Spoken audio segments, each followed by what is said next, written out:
3 people died in Ashrath on the 23rd of October. This is not unusual. This autumn, 3 in a day is not unusual. I have stopped keeping count of the unusual and begun keeping count of the days, which is all a man can hold on to when the ground is moving. 3 people on the 23rd, 4 on the 24th, 1 on the 25th, which felt, God forgive me, like a respite. Then the 26th arrived, and what I found in the Chronicle was not an account of the sickness. What I found was a description of the thing that the Chronicle calls, in its main hand, the patient one, the one that has been writing since before I was born. It calls it the appetite. Not the sickness, not the wood. The appetite. A word that is not a name, that resists being a name.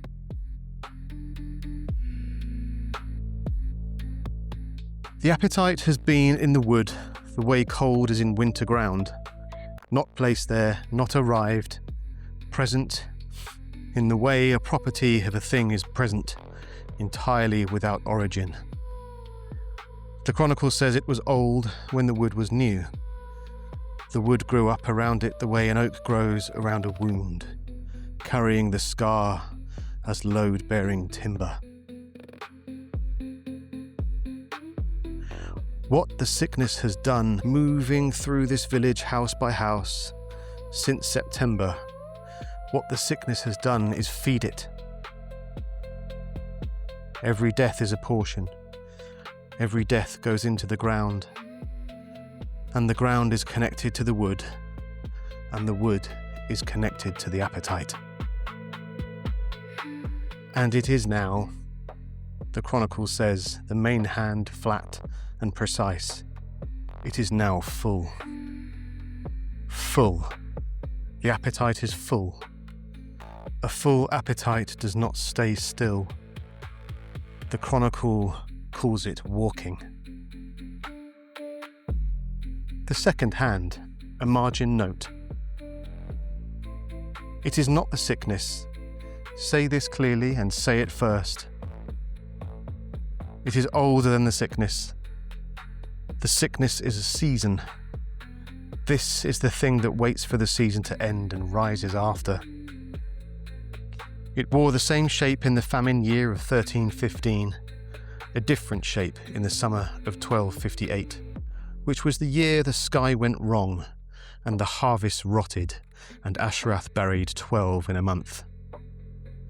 It takes the shape of the worst thing available. This autumn, the worst thing is the sickness. The village will see it tonight. 3 names given, without preamble, at the top of a new page. Hugh Fenner, Wat Cooper, Nan Burrow. Hugh Fenner is the man the village goes to when it needs something done that requires both a large body and the willingness to do it without asking questions whose answers might change his mind. He is 35. He has a wife, Bess, and 2 daughters. He carries the younger on his left shoulder at market because it makes her laugh. He is the largest man in Ashrath. He has been until tonight one of the safest feeling things in it. Wat Cooper is the man you would not notice until you needed to. Small and quick, he repairs barrels and wheel rims and the kind of damage a village accumulates constantly, incompletely the repairs showing, but holding. He has a dog. The dog is under his bed and has been since sundown and will not come out. Nan Burrow is 53 and has been the midwife of Ashrath since she was 30. 612 children into the world. As many deaths as births. She has been underestimated so consistently for so long that she has stopped noticing it and started using it. On the night of the 26th, these three were the ones who went. The Chronicle gives me no comfort here. I looked for comfort in this passage and did not find it, and I am a priest, and I looked for it, and it was not there. The thing came out of the wood at the north margin, at the edge of dark. The light, the colour of old pewter, the rain coming down, the lane black water. It was tall, taller than a man in the way a man is taller than a child. Not a matter of inches, a matter of proportion, the wrong proportion, the proportion the eye rejects before the mind has finished looking. It walked upright. It had the number of limbs a person has. These are the only things about it a person could look at, without the looking costing something. The shape of the sickness in the last days, the blackening, the swelling, the eruption of the skin at the neck and the armpit and the groin. The thing wore this the way a man wears his Sunday clothes, entirely correctly, as if it had put it on with care. Its face was a face that had been a face. The rain ran off it wrong. Not absorbed, repelled, turned aside. The puddles it walked through did not take its print. The ground knows what it is and will not hold it. It smelled of the inside of the houses where the sickness had been and gone. It was 37 deaths, given a direction and a purpose. The direction was the village, the purpose was not yet clear, which was worse, in some ways, than a clear purpose. What they did. Hugh Fenner hit it with a piece of split oak. 4 feet of dry English oak swung with both hands by the largest man in Ashrath. He hit it where its ribs should have been. The sound was wrong. The sound of a foot going into wet ground. The intake, the displacement, the closing over. The thing did not stop. It turned towards him. The face moved separately from the head. Hugh Fenner did not step back. He had every reason to step back. He did not step back. Wat Cooper went for the eyes. He was quick. He was accurate. He got what he went for. Behind the first surface, the eyes were the colour of skin in the 9th or 10th day of the sickness. Behind the second surface, nothing. The absence was absolute. Nothing there that had ever been frightened or glad or in love or tired in the ordinary way. Wat Cooper took that in from 4 inches away and did not flinch. It did not help. He turned and shouted the one name he had for the thing that might know how to do what they could not. He shouted, "Edith Crow!"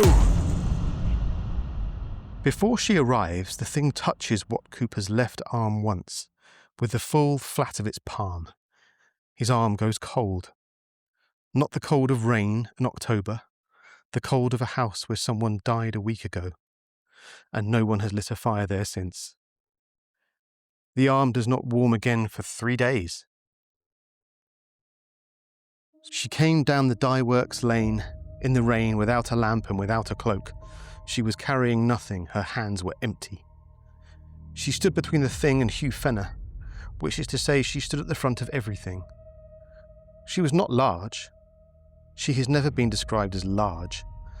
Wide, capable hands, a stillness that costs nothing, because it is not an effort. The smell of 40 years of root and bark and berry.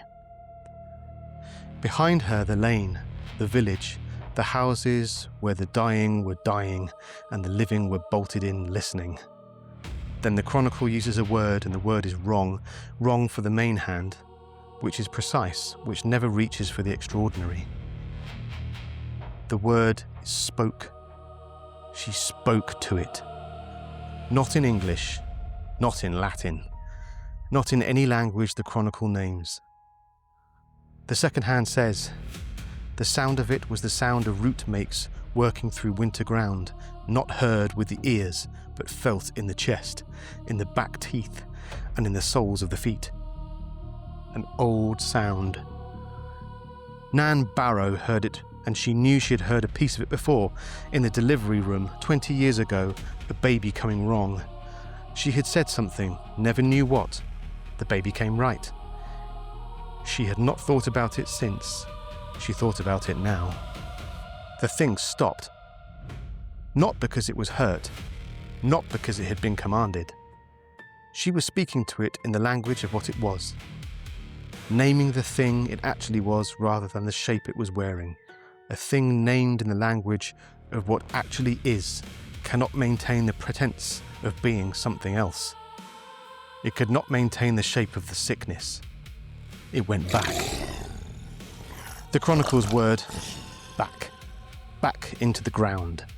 The lane closed over it. The puddles were ordinary puddles. The rain was ordinary rain. The thing was gone. Edith Crowe stood in the lane for a long time after, her feet in the black water, her hands at her sides, not shaking. The bolts drew back one by one in the dark. The doors opened. Ashrath looked out at the woman standing in the lane and knew, in the way a village knows things, without discussion, knew what it had just been given. Closing. God keep Hugh Fenner, who stood between the thing and the village with a piece of English oak, and the large, unreasonable willingness of a man who asked the question this time and answered it, and stood anyway.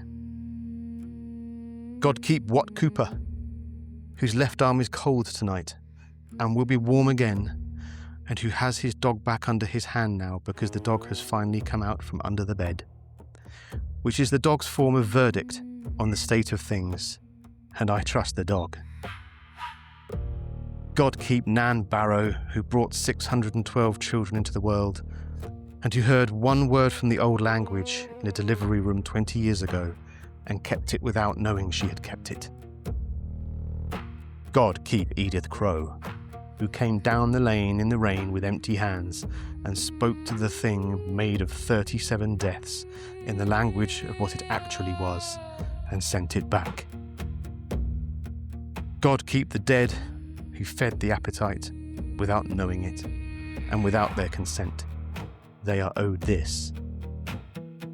God keep this village,